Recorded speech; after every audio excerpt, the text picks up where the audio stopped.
Я приветствую вас, дорогие друзья, уважаемые гости и подписчики моего канала. Юрий Воскресенский на связи прямо сейчас, эксперт из Беларуси. Юрий, приветствую вас. Здравствуйте, Александр. Здравствуйте, дорогие зрители и слушатели. Неделя отведена Зеленским Лукашенко. Одни пишут о том, что надо технику вывести с белорусской территории приграничья, другие говорят, и уже это ближе как бы к цитате, причем так это распоряжение дано, думаю, недели хватит для того, чтобы убрать ретрансляторы. Об этих ретрансляторах мы несколько месяцев назад слышали, да, вот этот, скажем так, историю, что на пятиэтажках стоят вышки, но сегодня это все поросло еще большим таким, скажем так, ну, эмоциональным таким, как бы, камышом, да, в том плане, что, оказывается, эти ретрансляторы россияне используют, чтобы наводить на мирных жителей и убивать мирных жителей дронами. Ну, вот так сформулировал Зеленский. И, конечно же, там негодяи белорусы продают бензин. Представляете? Я так понимаю, что бьют по НПЗ российским, ну и белорусские тоже на очереди. Лукашенко пока ничего не сказал. Он сутки, собственно, где-то сутки плюс-минус молчал по поводу ситуации с автобусом с детьми, потом вышел с заявлением таки и получил как бы следующую. То есть такая волна эскалации между Украиной и Беларусью сейчас как бы она вот накатывает снова и снова. Как вы прокомментируете эти события? И главный-то вопрос. Ну, хорошо. То есть целью этого всего является расширение плюс 1000 километров фронта для Украины? Или что? Первая часть вопроса касается убийства белорусских граждан украинскими нацистами. Президент Лукашенко молчал день для того, чтобы получить первые итоги расследования. Проанализировать первые обломки того дрона, начиненного поражающими элементами, которым были убиты белорусские граждане. Я говорю граждане, потому что погибшая гражданка Беларуси, жительница Речицы Виктория Горошко, была беременна, и украинские нацисты впервые целенаправленным ударом унесли жизни двух фактически граждан Беларуси. Но мы брали дипломатическую паузу, потому что, ну, вы понимаете, на войне бывает всякое. Бывает и случайно задевают, да, значит, friendly fire, да, огонь по своим. Бывает случайные какие-то сбросы. Ну, мы видим, что, например, из 100 таких ударов по гражданским объектам во всех 100 виноваты украинские дроноводы. Но вот в тысячи ударов, может быть, виноваты будут там, условно говоря, в 998 случаях. Вы понимаете, поэтому нам надо было очень четко идентифицировать осколки, значит, время, место, направление удара. И мы это сделали. На сегодняшний день, чуть позже на рабочей неделе следствие предоставит все эти доказательства общественности. Можно говорить, что украинский режим убил наших граждан. Он нанес удар не только по нашему относительному нейтралитету. Понятно, что все мы работаем и желаем победы Российской Федерации. Но мы работаем на трудовом фронте. На трудовом. Обеспечивая и, чего тут скрывать, санкционный обход. И обеспечивая и насыщая российский ВПК необходимыми товарами, работами, услугами. Я не вижу здесь никакого прямого вовлечения в войну, потому что 50 стран коалиции Рамштайна работают на Украине. И, например, Венгрия или Словакия, Россия, тем не менее, поставляет нефть. Мы не устраиваем никакой истерики. А вот мы, например, работаем в тесной связке с Российской Федерацией, с которой отождествляем себя, вот наши белорусы, фактически одним народом. Так вот, что интересно, украинский режим не только убил граждан Беларуси и нанес удар по нашему нейтралитету, он очень здорово, практически колоссальным образом катнул определенный маятник настроений белорусов. У нас была часть общества, порядка 20-30%, которые сочувствовали украинскому режиму и украинской государственности, не Зеленскому. А вообще всей этой ситуации, значит, не понимая причины начала специальной военной операции, не понимая, что война началась-то задолго до 22 года. Первые убитые, сожженные в Одессе, Горловская Мадонна, Аллея Ангелов. Эти все случаи были в истории за 8, 5, 7, 8 лет до этих событий. Так вот, после убийства граждан Беларуси практически не осталось никого, кто бы не требовал сатисфакции и возмездия.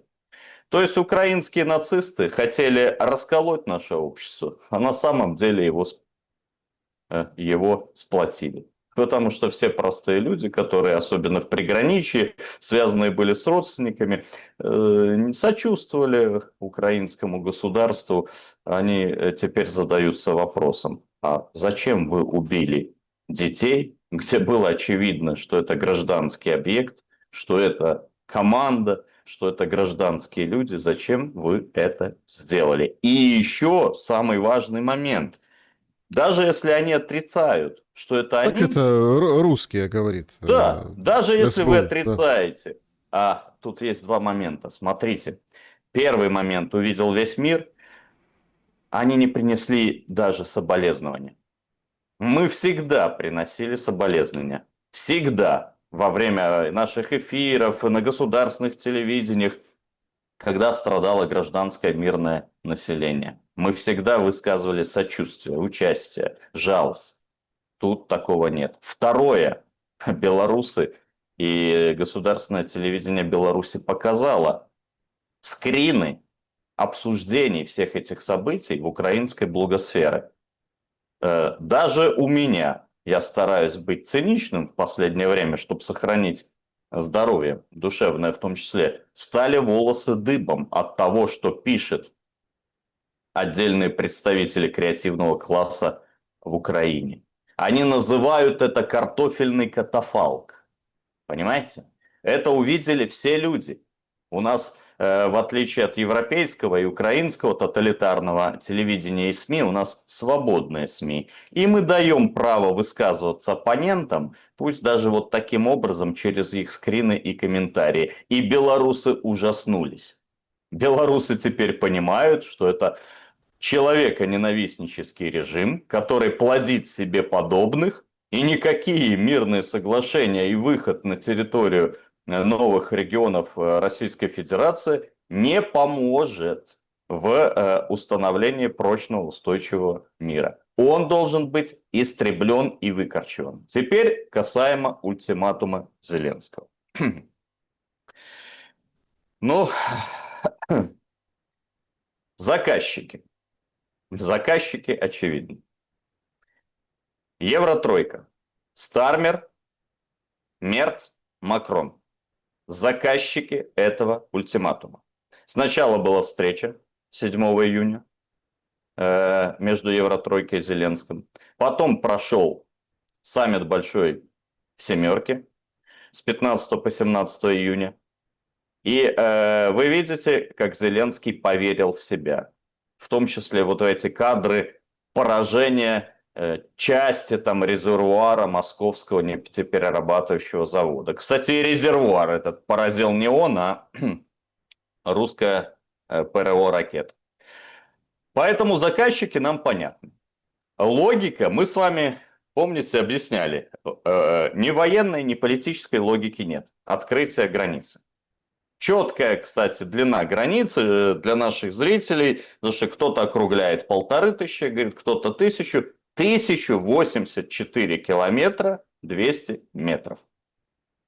Пройти через нее можно только в нескольких, в основном 4 местах. Потому что вся эта граница, она является и естественной границей ввиду своего болотного рельефа.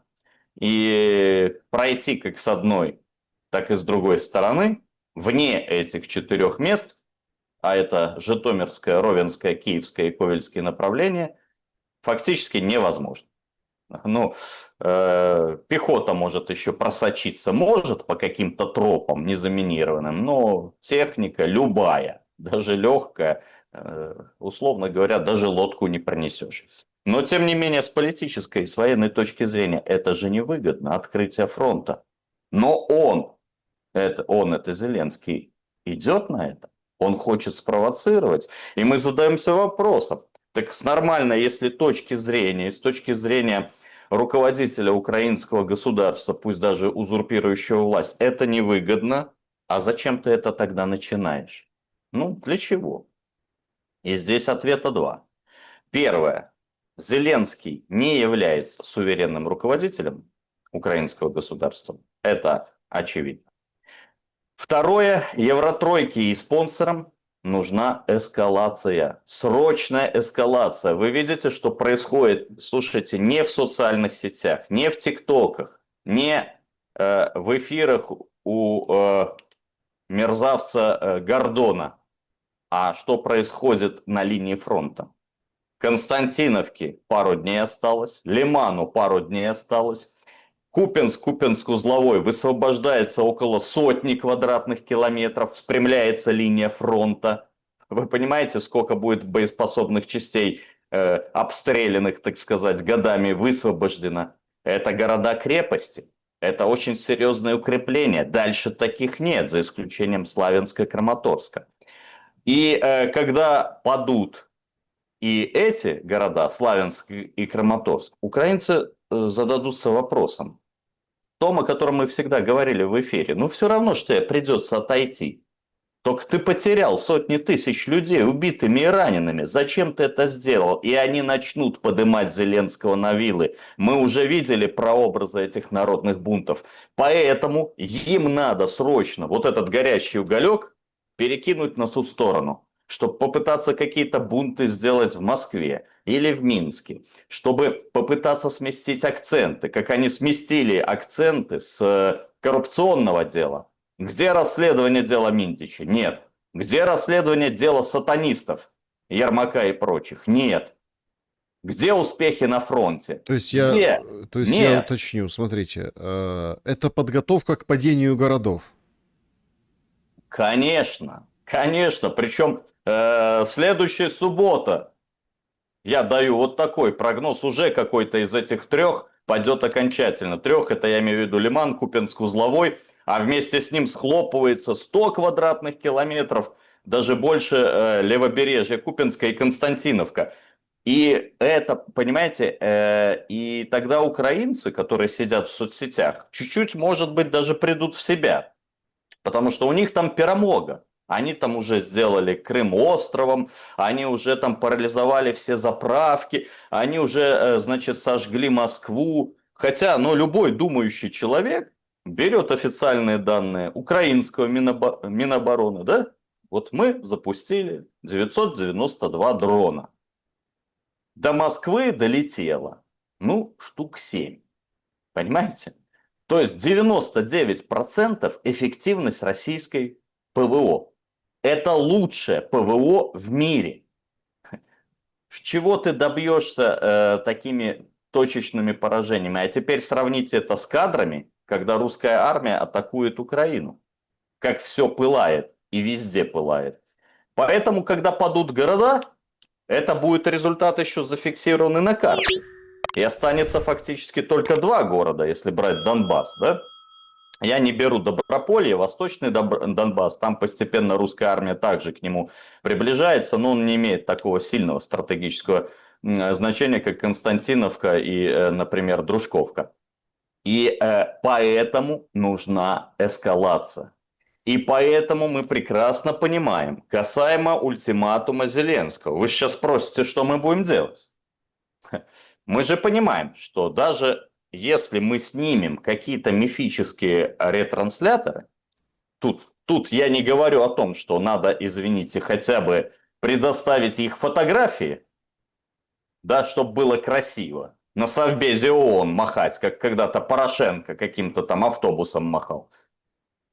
Хотя бы надо факты гибели гражданского населения в Житомирской или Ровенской областях, да? Вот смотрите, их дрон убил тракториста. Покажите это.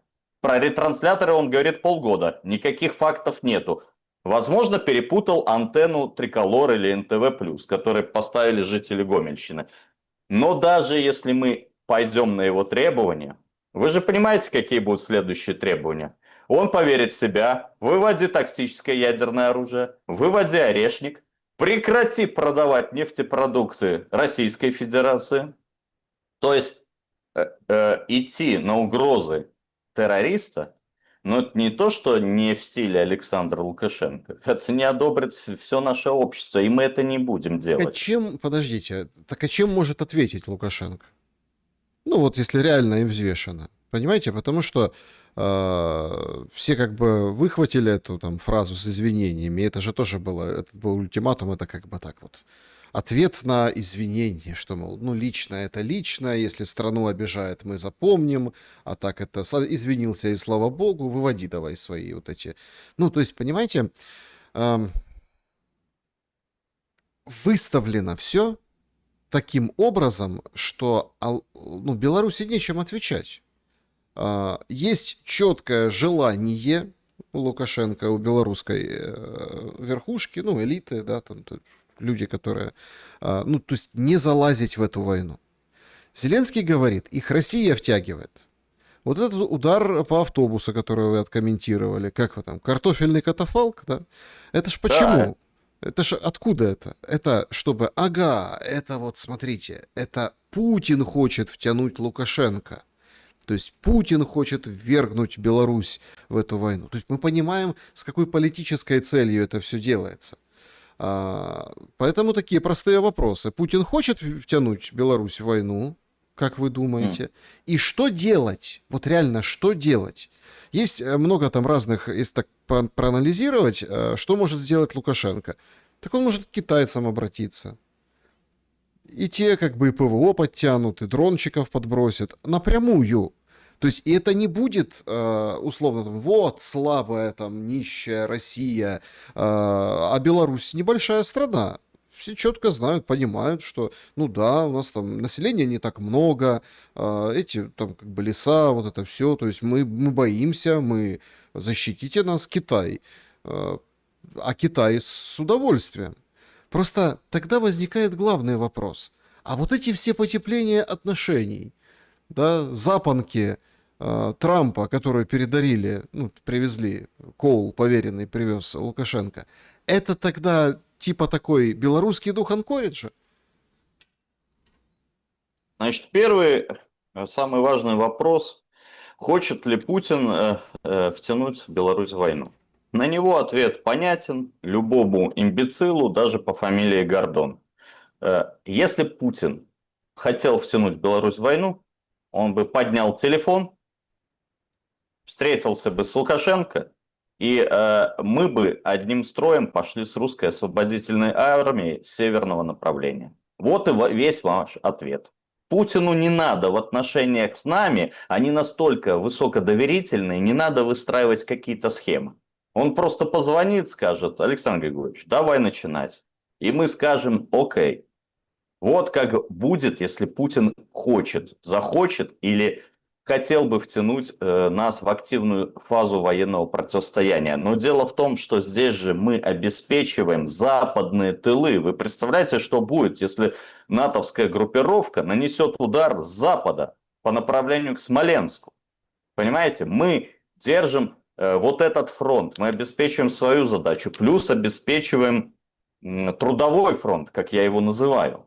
У каждого своя миссия. И эти миссии все согласованы. Второй вопрос касаемо извинений.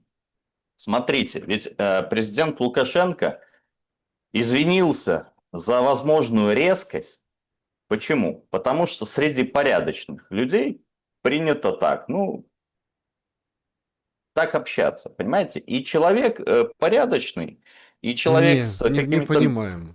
Ну, Не смотрите, понимаем. да, Мы за последние, но... уже 7 лет у нас человек, который так не общается. Да, то есть это, понимаете, это не проявление слабости, а он воспринял, он это Зеленский, он воспринял это как проявление слабости. Заметили, да? То есть человек просто абсолютно искренне сказал, ну, если я там тебя называл мерзавцем или гнидой, да, ну, извини, да, ну, такое время. Вот. И в очередной раз призвал задуматься, к чему он ведет украинский народ. Это ж не было просто извини. Лукашенко сказал, как поют, так и отпевают. Сам должен понимать. Вот. Поэтому, к сожалению, Зеленский воспринял этот жест как какое-то проявление слабости. Этот обычный человеческий, деликатный жест. Но это еще раз говорит о нем как о человеке. Следующий момент. Мы не просто обратимся, а я знаю, что уже с сегодняшнего дня ведется работа активная по дипломатическим каналам и с китайцами, и с Российской Федерацией, и с американцами, и даже с европейцами. Мы говорим о горизонте своего пса, бо будет беда. Дело в том, что если он через неделю попытается реализовать это свой ультиматум, еще есть важный момент. Он же превратится в агрессора. Мы первые начинать не будем. Мы понимаем, что это слова явно обдубашенного человека, как писала вся польская пресса после саммита G7. Есть такое, знаете, польская красивая фраза «явно начпаны». Да? Это, ну, как бы явно обдубашенный. Так вот, они все писали в соцсетях и в некоторых даже блогах, что посмотрите на него, он же явно начпаны. И после этого у него отобрали Белого Орла. Значит, поэтому мы будем ждать, что сделает Зеленский через неделю. Подпишет ли он себе еще один приговор, себе и украинской государственности или нет? Теперь касаемо ответа. Есть разные варианты ответа. И кроме ответа президента Беларуси, что у нас есть одна цель, вы понимаете, что есть и разные другие варианты, которые обсуждаются. И целей может быть не одна, а тоже 500, которые вдоль границы. И обсуждается вариант перекрытия дороги Ковель-Киев. Если украинскому режиму не нужна эта дорога, мы будем вынуждены ее перекрывать. Ведь мы с вами зафиксировали, что исходя из географических и ландшафтных особенностей, вторжение как одной, так и другой стороны к друг другу пока невозможно на данном этапе.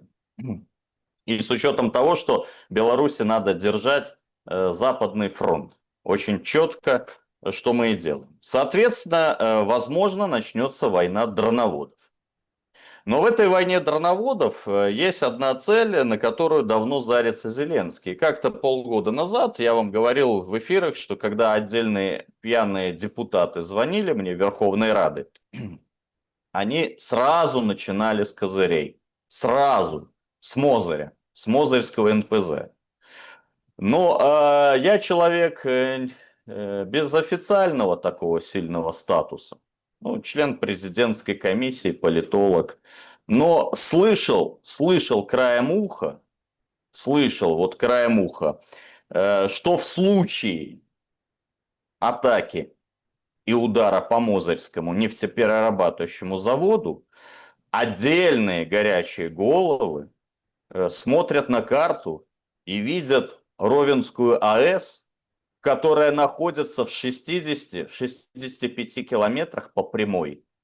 А это значит, до нее может доставать все наши отечественные системы без согласования с Кремлем. Это Полонез и Полонез М, например. А еще и некоторые модели дальнобойной стволовой артиллерии. И Так, если кто-то подождите, ну думает, удар по Ровенской АЭС кому лучше сделает?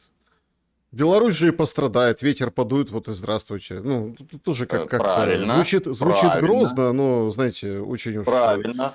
Так, а понимаете, если удар будет нанесен по Мозырю, это ж будет самое, что не то, что эскалация. Это, значит, прямое объявление войны. Прямое объявление. Одно дело, когда дроны туда-сюда залетают, понимаете, рэп там, да, карта не так, координаты сбивают. Дело в том, что в один вот из месяцев украинские дроны 116 раз нарушили государственную границу. Вот я вам привожу цитату госсекретаря Совета Безопасности. Просто залетая. Но мы понимаем, что летели-то они в другом направлении. Они не падали на территории Беларуси, за исключением там нескольких, которые упали в полях. Так Это одно получается, что Беларусь не сбивает дроны, которые летят в Россию. Они вообще-то летят в Прибалтику, а потом из Прибалтики. И мы информируем наших литовских и латвийских соседей.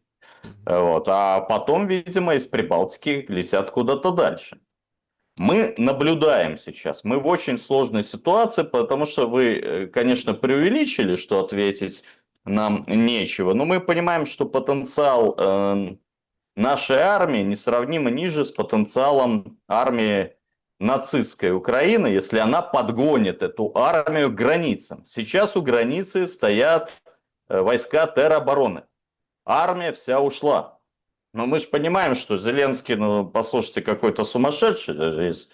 Если мы открываем фронт и киевское направление, в котором все-таки можно попытаться пройти, правда, там заминировано все на глубину километров 20, так тебе придется с фронта войска перемещать. А у тебя и так весь фронт сыпется.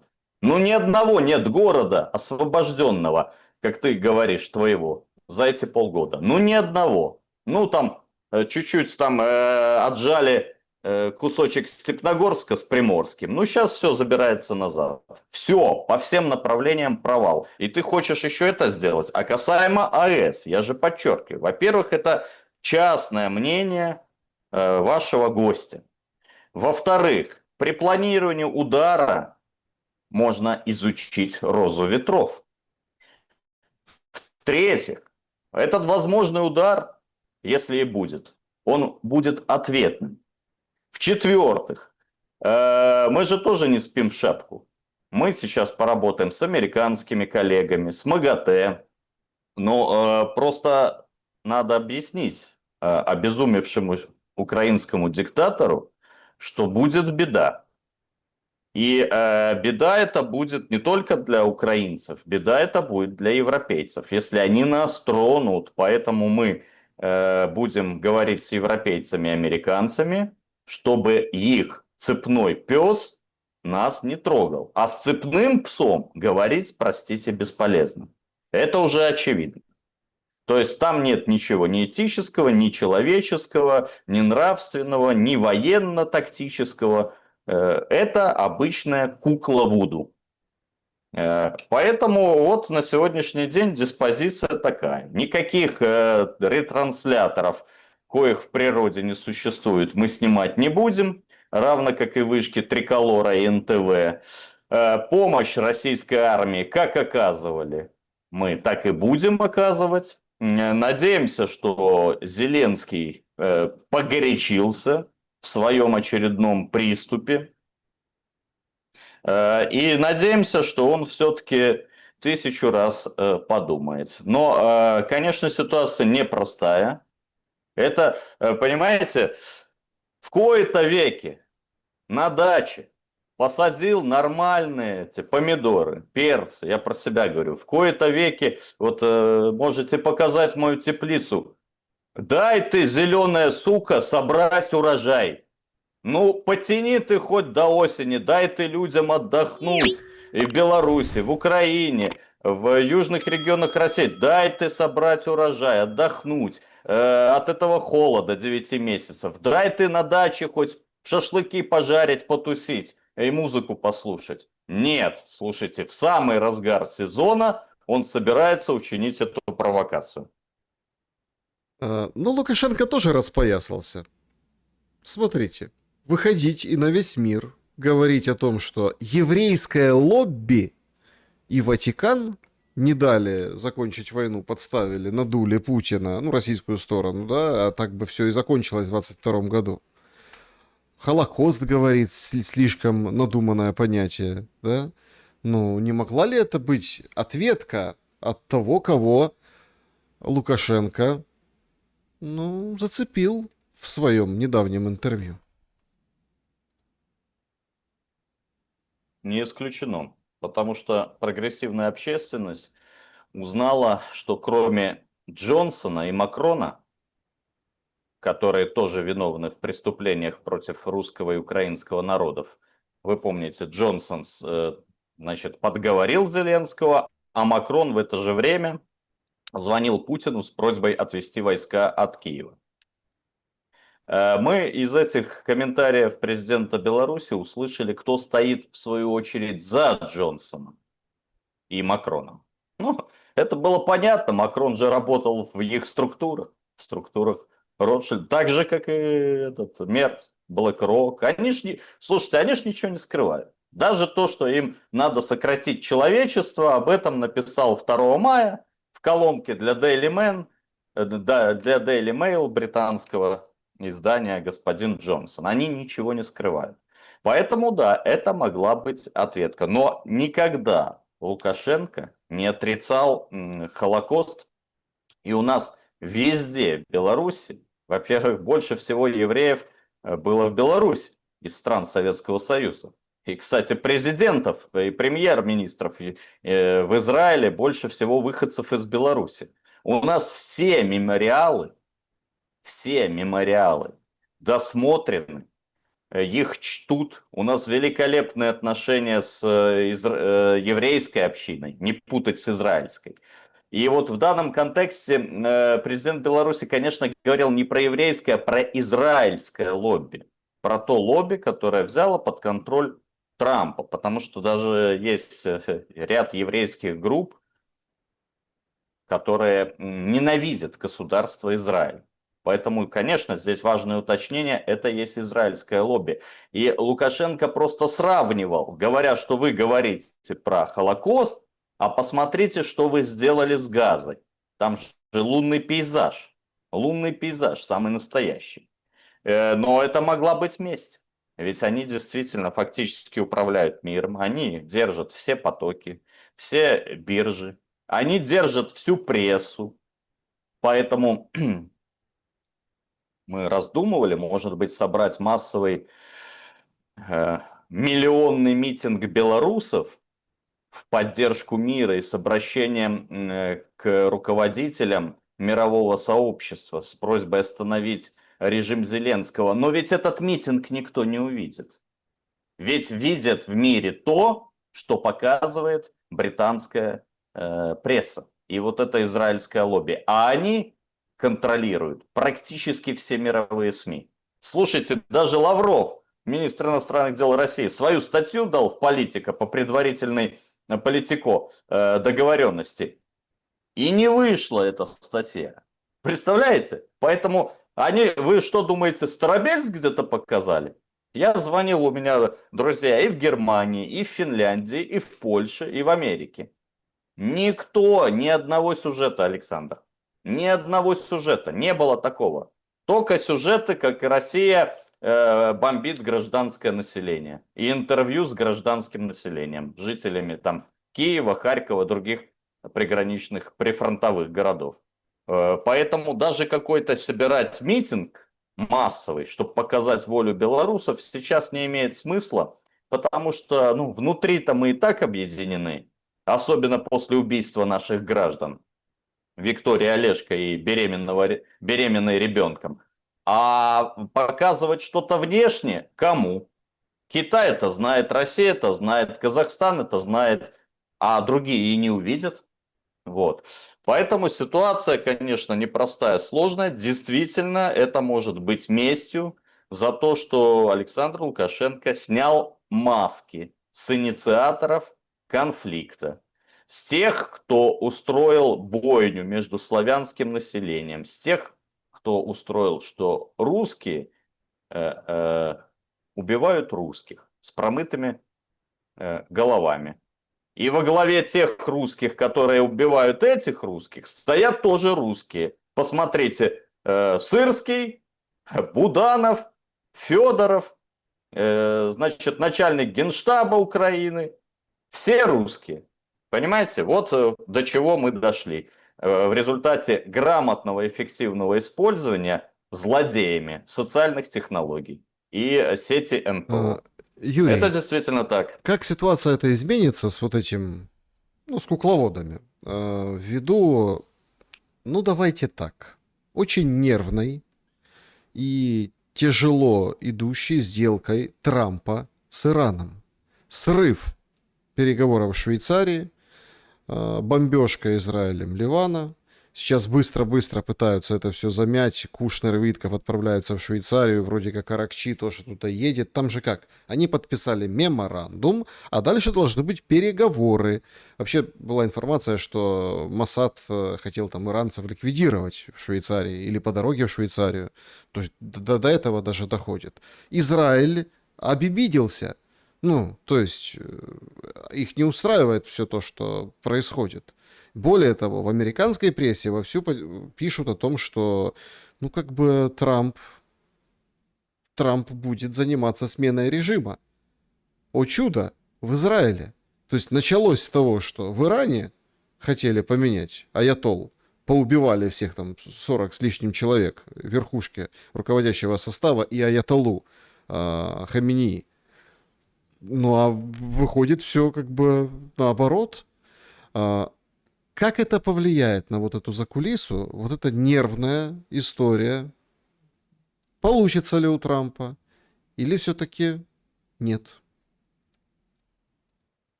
Ну, прежде всего мы должны зафиксировать, я думаю, никто ни из ваших, ни из мировых аналитиков не будет скрывать то, что заключенная сделка, вот этот меморандум, точнее, прото-сделка с Ираном, это проигрыш Трампа.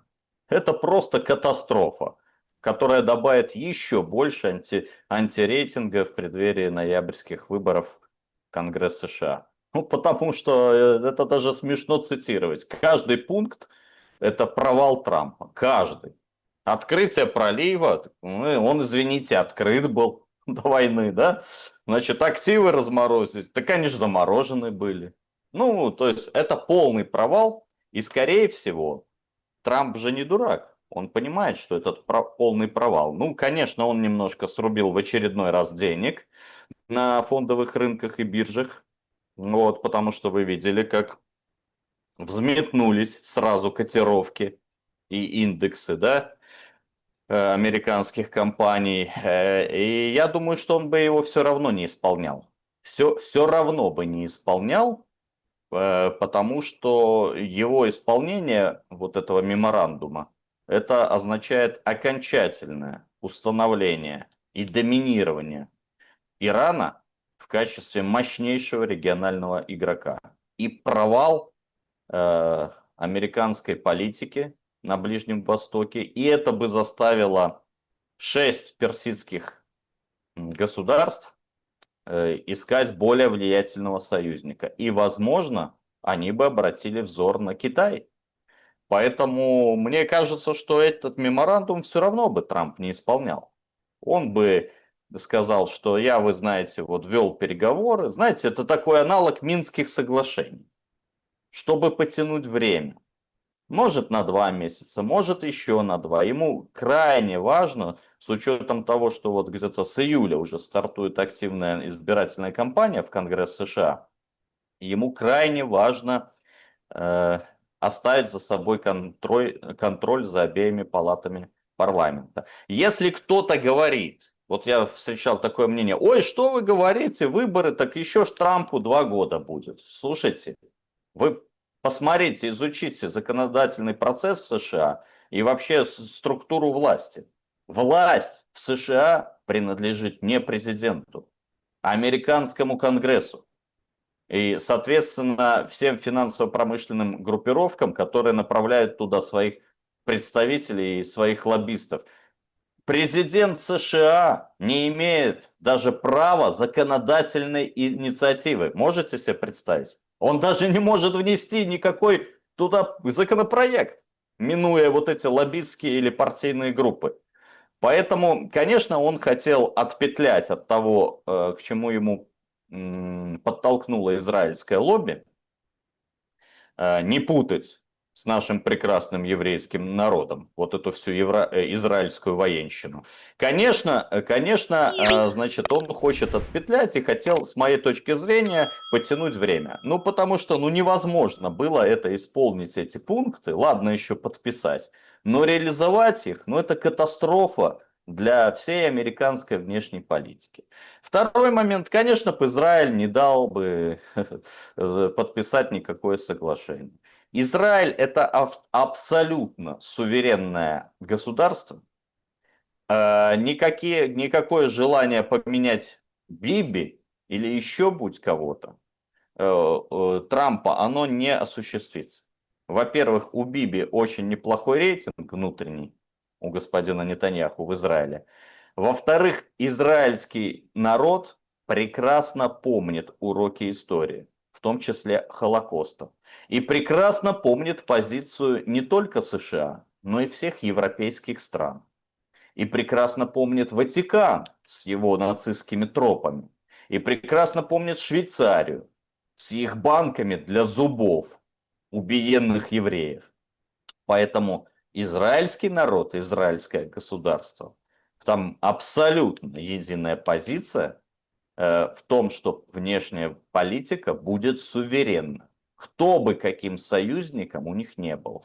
А говорить, что тогда Трамп отвернется от них, это не имеет смысла, потому что Трамп не решает эти вопросы, а контролирует Конгресс США и многие, кстати, финансово-промышленные группы и практически всю медийку в мире контролирует израильское лобби. Вот и все. Да и как Трамп будет сменять, если у него там сын даже, вот этот зять и внуки его, простите, не сыновья, внуки иудеи приняли иудаизм. С кем он будет бороться? С Биби? Ему не на кого опереться. После Биби, может, придет и еще более агрессивный Биби. Поэтому Трамп попал в ловушку. Мы предупреждали его не соваться в Ближний Восток. Это выхода нету без хороших решений. Хорошее решение было туда не лезть. Он залез, и теперь у него хороших вариантов нет. Но стратегически это нам выгодно. Потому что если бы он вылез, тем более с триумфом, из этого иранского кейса, он бы потом занялся Китаем, а значит и нами. У Нет, него же эти цели. Подождите. Он же объявил на Г7, что он занимается сейчас Украиной. И что мы видим? Зеленский говорит, ой, теперь Трамп за нас. Макрон говорит, мы вот Трампа переубедили, все хорошо. С Мелани, правда, там какие-то искры. Она итальянка, женщина горячая. Говорит, фотографироваться, говорит, просила. А я вот так и быть. Она говорит, вообще не так это было. Даже министр иностранных дел развернулся и сказал, не поеду я к вам в США, обидели нашу Мелани. Но я думаю, что, знаете, тут такой момент, там милые бронятся, только тешатся. Но дело тут даже не в этих инсинуациях, дело в стратегическом курсе. Он по отношению к Украине поменялся или нет? Лавров, который там написал эту статью, которую вы упомянули, она, конечно, львиная доля о Европе, понятное дело, прошелся по ней там, где-то, конечно, с чем-то можно согласиться, с чем-то нет. В принципе, оценка российская понятна европейским партнерам Украины. Партнерам берем в кавычки. Однако, Юрий, тут же другой момент. Лавров сам говорит, что видят, чувствуют, что США как-то поменяет свое отношение к урегулированию в Украине. Как? И может ли, тоже интересный вопрос, вот эта постоянная чехарда с Ираном, меморандумы, переговоры, обстрелы, то Трамп звонит туда, то оттуда, говорит, Биби, я не буду бомбить, потом я буду бомбить, тут перемирие, а все равно бомбят, я имею в виду Ливан и Израиль. Не может ли это быть как раз-таки ровно для того, чтобы и не высунулся Трамп и не уладил войну России против Украины и Европы? Вы понимаете, уладить он войну не может. Потому что пока не будут устранены причины, война будет продолжаться. Я настаиваю на этом, даже если будет подписано мирное соглашение. Э, Ну, очевидно же, что украинский террористический режим продолжит военную милитаризацию, продолжит эскалацию, продолжит атаки на гражданскую инфраструктуру, политическое давление. Он не примет никакие территориальные изменения и реалии на земле, за исключением демонтажа этого режима. Только в таком случае и замена его на дружественный можно двигаться дальше. Но это с моей точки зрения. Я много раз говорил, что дай бог, чтоб я ошибся. Поэтому вряд ли Трамп уладит этот военный конфликт, этот кошмарный военный конфликт. Дальше. Стратегически. Вот кто говорит, что стратегически позиция США поменялась, э, дорогие друзья, стратегически США как было, так и остается противником Российской Федерации. И это сказал не я, а это сказал госсекретарь США и помощник президента США по национальной безопасности, совмещающий две должности в одной, господин Рубио, на слушаниях в Конгрессе. Говорит, нас нельзя привлекать, потому что мы, США, стоим на стороне Украины. Мы много раз говорили, у них есть стилистические разногласия. Трамп просто это все за бабки поставляет. Оружие. Не было ж такого, прекратите поставлять оружие. Он поставляет, как и поставлял, только за деньги. Оплачивают там европейцы или какие-то инвестиционные фонды. Он обеспечивает цели наведения.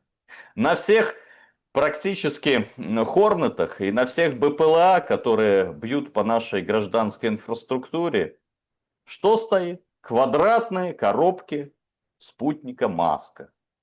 А мы папу Маска, как самую дорогую эскортницу, поем, да, значит, и кормим черной икрой, и платим по 1,5-2 миллиона за участие в телешоу. Есть такое Но вот выражение «тарелочница». тарелочница, да. А у нас Маск старший это тарелочница. То есть, понимаете, стратегически что изменялось? Военные советники есть, цели указания есть, цели наведения есть.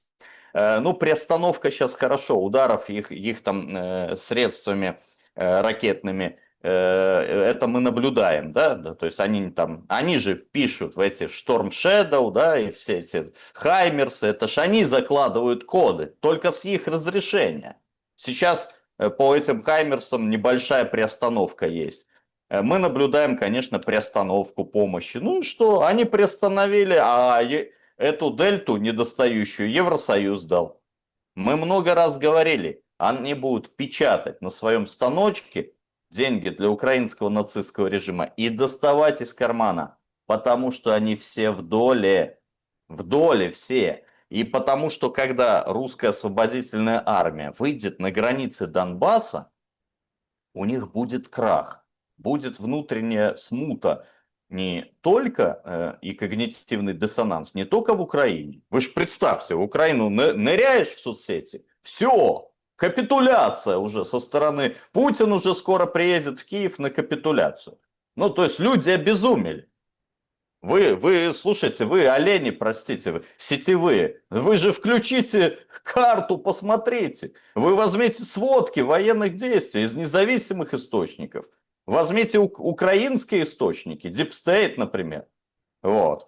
И другие источники, которые, кстати, занижают русское продвижение. Какая победа? Если вы там попали в крышку нефтезавода, так этот нефтезавод еще 25 ударов выдержит. Вы долетите, попробуйте второй раз до него. А у них победа. И вот вы представьте, вот у них уже победа, они уже накрывают столы, надевают вышиванки, вот, достают портреты Шухевича, Бандеры, Петлюры, Мазепы, кто-то даже Зеленского. А тут бац, а русская армия закончила освобождение Донбасса. Цели первого этапа выполнены. Вы представляете, какой у них будет когнитивный диссонанс? А представляете, что будет в Европе? Поэтому им надо всячески остановить. А как остановить? Втянуть Беларусь. Потому что мы в одиночку не справимся, если будет прямая агрессия, попытка. И надо будет отвлекать войска с фронта. Они так думают.